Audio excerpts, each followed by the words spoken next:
Curiosidades del sistema de gestión de paja de las cosechadoras CX78, la mejor serie del segmento de sacudidores.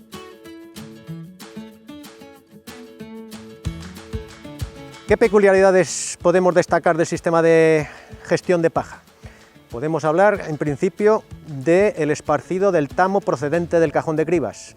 Se realiza a través de un esparcidor de doble disco, accionamiento hidráulico, a través de una válvula cuyo caudal le podemos variar. El operador puede variarlo. Variando el caudal de la válvula que gestiona al esparcidor del tamo, pues lógicamente variamos el régimen de giro y variamos el ancho de esparcido. Si hablamos de la paja procedente de los sacudidores, para ello tenemos el picador, un picador que se puede desactivar y con una plancha podemos conducir todo ese material hacia el exterior para que quede hilerado, pero en el caso de que queramos picarlo, pues este picador lo podemos activar y una vez activado tenemos dos velocidades de giro. Si tenemos un cultivo con mucho volumen de paja, tendremos que activar la velocidad alta para que pique a un nivel adecuado y lo pueda esparcir a una anchura adecuada.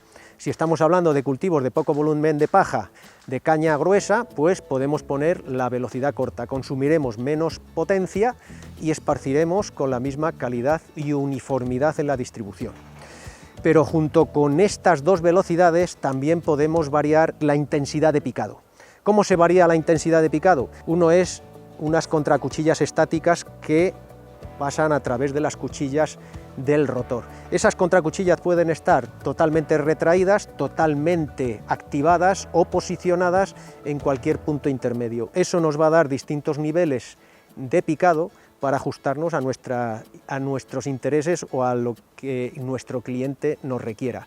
Además de estas contracuchillas, tenemos o contamos con un peine de dedos que puede estar dispuesto en la parte exterior, simplemente a la espera, o podemos introducirlo en la zona cóncava en la que se produce el picado.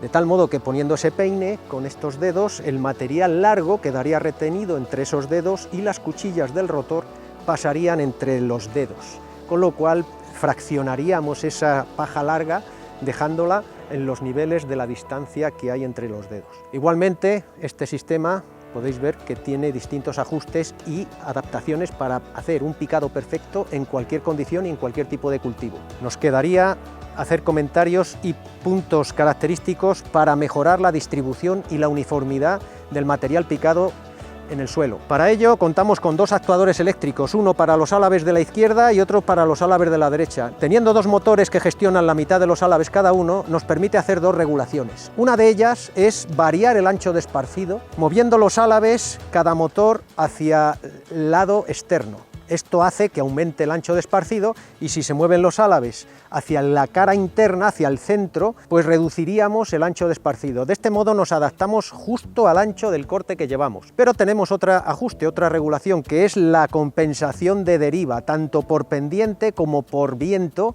Si todo el material tiende a querer desplazarse hacia la izquierda, podemos mover a todos los álabes hacia la derecha.